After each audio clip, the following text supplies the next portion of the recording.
साथियों नमस्कार। पटना बिहार से मैं अमिताभ कुमार दास, आईपीएस 94 बैच, और आप देख रहे हैं मेरा अपना यूट्यूब चैनल दास बोले बिंदास। साथियों, इस चैनल में मैं आपको ऐसी जानकारियां भी देता हूं जिनको जानना जरूरी है, लेकिन जिनको ज्यादातर लोग नहीं जानते।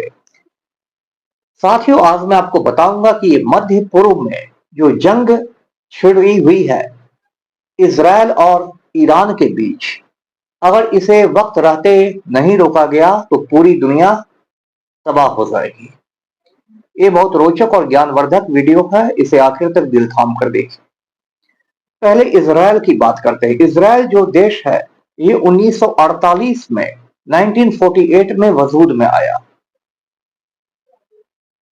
द्वितीय विश्व युद्ध के दौरान हिटलर ने यहूदियों पर बहुत ज्यादा जुल्म किए थे। कहते हैं कि हिटलर ने 60 लाख यहूदियों को मरवा दिया था।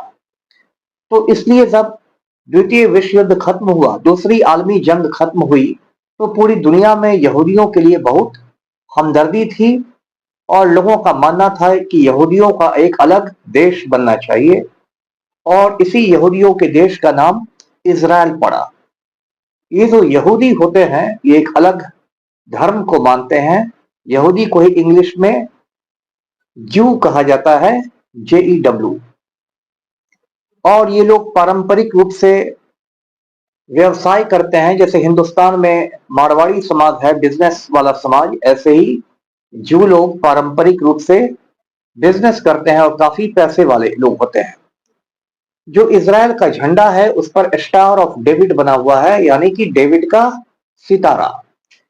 इजराइल के बारे में एक दिलचस्प बात बहुत लोगों को नहीं मालूम है कि जब इजराइल की बुनियाद रखी गई तो उस समय दुनिया का सबसे मशहूर यहूदी आदमी था एल्बर्ट आइंस्टाइन, जो बहुत बड़े वैज्ञानिक थे। तो इजराइल ने आइंस्टाइन से कहा कि आइंस्टाइन को इजराइल का प्रथम राष्ट्रपति बनना चाहिए, फर्स्ट प्रेसिडेंट बनना चाहिए, लेकिन अल्बर्ट आइंस्टाइन ने इस ऑफर को ठुकरा दिया। उसके बाद हम ईरान की बात करते हैं। ईरान जो देश है उसका प्राचीन नाम पर्सिया था, इसकी राजधानी तेहरान है, और ईरान की जो सभ्यता है बहुत प्राचीन और बहुत महान सभ्यता है। ईरान मध्य पूर्व का देश है, लेकिन बाकी मुस्लिम देशों से कुछ मायने में अलग है। मध्य पूर्व के ज्यादातर मुस्लिम देश जो है वहां सुन्नी लोगों का बहुमत है, अक्सरियत है, लेकिन ईरान में शिया लोगों का बहुमत है।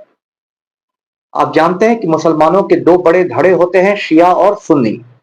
दूसरा फर्क यह है कि मध्य पूर्व के ज्यादातर मुस्लिम देश जो है वहां अरबी भाषा बोली जाती है, अरबी जबान बोली जाती है, लेकिन ईरान की भाषा फारसी है, जिसे इंग्लिश में पर्सियन कहते हैं।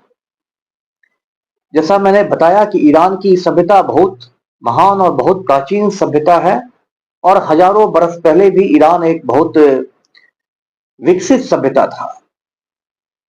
और ये जो भाषा है फारसी, इसमें एक से एक महान ग्रंथ लिखे गए हैं। इसी में फिरदौसी का महाकाव्य शाहनामा लिखा गया है, जिस पर मैं एक अलग वीडियो भी बना चुका हूं।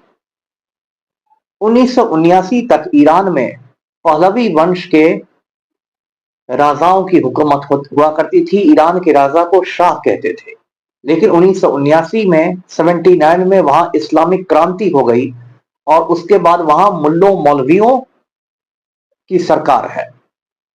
और ईरान में राष्ट्रपति होता है, लेकिन वहां का जो सर्वोच्च नेता होता है वो एक धार्मिक व्यक्ति होता है, जो आजकल अली खमेनाई है। अब साथियों, मध्य पूर्व में आज के हालात ये हैं कि इजराइल का जो प्रधानमंत्री है, वजीर आजम है बेंजामिन नेतन्याहू। ये एक नंबर का आप कह सकते हैं गुंडा, मवाली, आदमखोर आदमी है और विश्व शांति का दुश्मन है। इसने फिलिस्तीन के गाजा शहर पर भी काफी बमबारी की, उसमें हजारों बेगुनाह लोग मारे गए।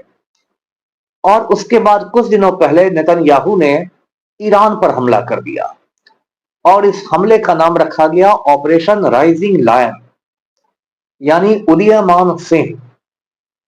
और इजराइल ने सोचा था कि ईरान पर वो हमला कर देगा और ईरान चुपचाप बर्दाश्त कर लेगा, लेकिन ईरान ने ईंट का जवाब पत्थर से दे दिया, और ईरान ने इजराइल को मुंहतोड़ जवाब दिया। ईरानी मिसाइलों ने इजराइल की राजधानी तेल अवीव को निशाना बनाया, और तेल अवीव को भारी नुकसान पहुंचा।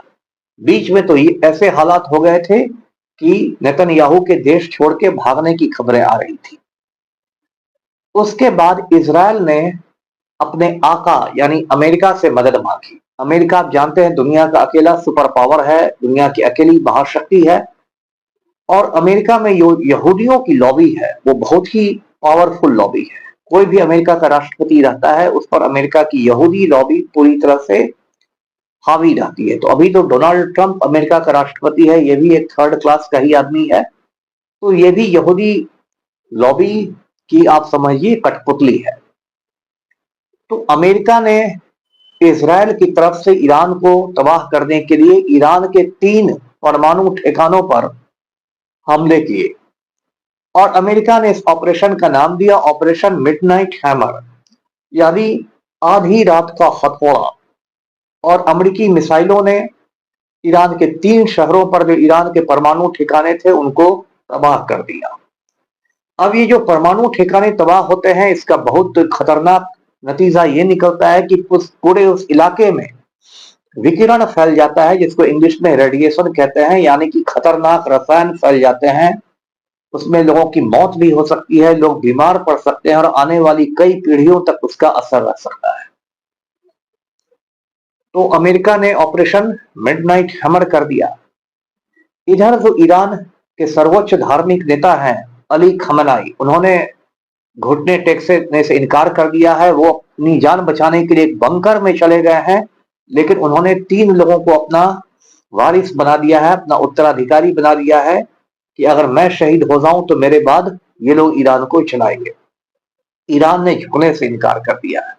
और अभी कल ईरान के संसद ने क्या किया है कि स्ट्रेट ऑफ हॉर्मुज को बंद करने का फैसला किया है। अभी एक बहुत बड़ी घटना है, इसको ध्यान से सुनिए। स्ट्रेट ऑफ हॉर्मुज जो है, स्ट्रेट को हिंदी में कहते हैं जल डमरू मध्य। आप में से जिन लोगों ने बचपन में भूगोल को ठीक से पढ़ा होगा जानते होंगे कि जल डमरू मध्य क्या है। 2 सागरों को जो जोड़ता है उसको जल डमरू मध्य कहते हैं, इंग्लिश में स्ट्रेट कहते हैं। ये जो स्ट्रेट ऑफ हॉर्मुज है ये फारस की खाड़ी को ओमान की खाड़ी से जोड़ता है, पर्सियन गल्फ को गल्फ ऑफ ओमान से जोड़ता है, और दुनिया में जो तेल की आपूर्ति होती है, तेल की ऑयल सप्लाई जो दुनिया भर में होता है, उसका एक बहुत बड़ा हिस्सा स्ट्रेट ऑफ हॉर्मुज से होकर गुजरता है। तो ईरान की संसद ने कहा है, जिसको मजलिस कहते हैं वहां के पार्लियामेंट को, उसने कहा है कि हम स्ट्रेट ऑफ हॉर्मुज बंद कर देंगे। अभी संसद के प्रस्ताव पर अली खमेनी की मोहर नहीं लगी है, इसलिए अभी स्ट्रेट ऑफ हॉर्मुज बंद नहीं हुआ है, लेकिन किसी भी समय बंद हो सकता है। और यदि वो बंद हो जाएगा तो पूरी दुनिया में एक भूकंप आ जाएगा, जलजला आ जाएगा, क्योंकि पूरी दुनिया में जो तेल की आपूर्ति होती है, ऑयल का जो सप्लाई होता है, वो अस्त व्यस्त हो जाएगा। और आप जानते हैं तेल पर ही पूरी दुनिया की अर्थव्यवस्था घूमती है। जब तेल का दाम बढ़ता है तो हर चीज का दाम बढ़ता है। मिसाल के तौर पर यदि हिंदुस्तान में तेल का दाम बढ़ जाएगा तो आलू परवल का भी दाम बढ़ जाएगा, क्योंकि आलू परवल भी जिस ट्रक से आते हैं वे ट्रक तेल से ही चलते हैं। तो तेल की कीमत बहुत जोर से उछाल मार सकती है। और जो तेल दुनिया के बाजारों में बिकता है वो उसकी इकाई बैरल होती है। एक बैरल का मतलब होता है 159 लीटर, यानी 159 लीटर्स। और विशेषज्ञों का कहना है कि स्ट्रेट ऑफ हॉर्मुज बंद हो जाएगा तो एक बैरल की कीमत 100 अमेरिकन डॉलर तक पहुंच जाएगी। तो पूरी दुनिया में एक हाहाकार की हालत हो जाएगी। कुछ जो बेवकूफ और जाहिल लोग हैं, और खास के हिंदुस्तान में तो उनका 3/4 बहुमत है या उससे भी ज्यादा है, वो मूर्ख लोग व्हाट्सएप यूनिवर्सिटी से तालीम लेते हैं और उनको युद्ध में बड़ा मजा आता है, फेसबुक पर एक से कमेंट्स करते हैं। वो भूल जाते हैं कि जंग जो है बहुत खतरनाक चीज होती है। जंग कोई वीडियो गेम नहीं है, कोई मनोरंजन की चीज नहीं है, और जंग में पूरी दुनिया तबाह होती है। स्ट्रेट ऑफ हॉर्मुज के बंद होने से भी पूरी दुनिया तबाह हो जाएगी। साथियों, इस युद्ध के कुछ और भी पहलू हैं। एक पहलू यह है कि पिछले साल यानी 2024 में जो ईरान के राष्ट्रपति थे इब्राहिम रईसी, वो एक रहस्यमय हेलीकॉप्टर दुर्घटना में मारे गए थे। बहुत लोगों का मानना यह है, ईरान में भी और दुनिया में भी, कि वो जो दुर्घटना थी वो मोसाद ने करवाई थी, जो इजराइल की खुफिया एजेंसी है। मोसाद ने जानबूझ के ईरान के राष्ट्रपति के हेलीकॉप्टर में कुछ मशीन पुर्जे खराब कर दिए थे, जिससे वो हेलीकॉप्टर हादसा का शिकार हो गया था। इसलिए ईरान और इजराइल में पहले से बहुत तनातनी थी। अब साथियों मैं आपको बताता हूं कि ये जो कुछ हो रहा है इसमें बहुत सारे जो हिंदू हैं उसमें भी तो बेवकूफ लोग हैं, वो एकदम इजराइल के पक्ष में कूद रहे हैं, क्योंकि उनको लगता है कि ईरान मुस्लिम देश है और जो मुसलमानों को नुकसान पहुंचा रहा है वो तो हमारा दोस्त हो गया। ऐसी कोई बात नहीं है, ये अमेरिकी दादागिरी है और इजराइल जो है अमेरिका का पालतू कुत्ता समझिए।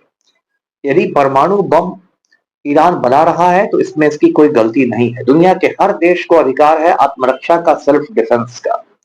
अमेरिका खुद इतनी बड़ी परमाणु शक्ति है, लेकिन वो नहीं चाहता कि दुनिया के दूसरे देश एटम बम बनाए, जबकि खुद अमेरिका ने 1945 में हिरोशिमा और नागासाकी पर एटम बम गिराए थे और आज भी उसके पास हजारों एटम बम है। तो ये अमेरिकी दादागिरी है कि मैं तो एटम बम बनाऊंगा लेकिन तुमको नहीं बनाने दूंगा।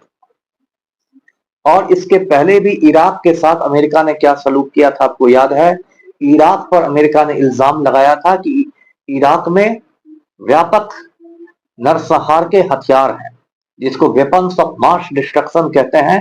रासायनिक हथियार हैं, जैविक हथियार हैं, परमाणु हथियार हैं। और इसका बहाना बनाकर अमेरिका ने इराक पर हमला कर दिया, इराक को तबाह कर दिया, सद्दाम हुसैन को फांसी पर लटका दिया गया और बाद में कहा गया कि कोई हथियार मिला ही नहीं, ना केमिकल वेपन मिला, ना बायोलॉजिकल वेपन मिला, ना न्यूक्लियर वेपन मिला। तो ये सब अमेरिका की गुंडागर्दी है। अब पूरी दुनिया की राजनीति समझें तो ईरान के साथ रूस और चीन खड़े हैं। रूस तो खुलकर ईरान का साथ इसलिए नहीं दे सकता क्योंकि रूस खुद एक जंग में फंसा हुआ है। यूक्रेन के साथ 3 सालों से रूस की लड़ाई चल रही है, लेकिन चीन हो सकता है खुलकर ईरान के साथ आ जाए। वैसी स्थिति में ये युद्ध और व्यापक हो जाएगा और जो लोग कह रहे हैं कि तीसरा विश्व युद्ध छिड़ सकता है, तीसरी आलमी जंग छिड़ सकती है, हो सकता है उनकी बात सही हो जाए। इसलिए हम लोगों को ये कामना करनी चाहिए कि युद्ध जो है मध्य पूर्व का ये तुरंत रुके। आखिर में एक और बात मैं कहना चाहूंगा, ये जो अली खमेनाई है ईरान के सर्वोच्च नेता, ये बुजुर्ग हैं, 85 साल के हैं और मुझे उनको देख के कभी कभी बाबू कुंवर सिंह की याद आती है कि जैसे कुंवर सिंह को 80 वर्ष की उम्र में जोश चढ़ गया था और अंग्रेजों से भिड़ गए थे, अली खमेनाई में 85 साल की उम्र में उनमें भी जोश चढ़ा है, अमेरिका से टकरा गए हैं। अब ईरान जीते या हारे वो अलग मुद्दा है, लेकिन अली खमेनाई ने एक काम सही किया कि अमेरिका के सामने उन्होंने झुकने से इनकार कर दिया। अमेरिका से वो बंदा टकरा गया है, अब शहीद होने की भी उसको परवाह नहीं है। और एक हिंदुस्तान के नालायक प्रधानमंत्री हैं, नालायक वजीर आजम है नरेंद्र मोदी उर्फ सरेंडर मोदी, जो डोनाल्ड ट्रंप के एक बार हड़काने से सीज फायर कर देते हैं, युद्ध विराम कर देते हैं, क्योंकि उनको अपने मालिक गौतम अडानी को बचाना होता है। तो आज का वीडियो यहीं तक। वीडियो को लाइक करें, शेयर करें, चैनल को सब्सक्राइब कीजिए। धन्यवाद। जय हिंद।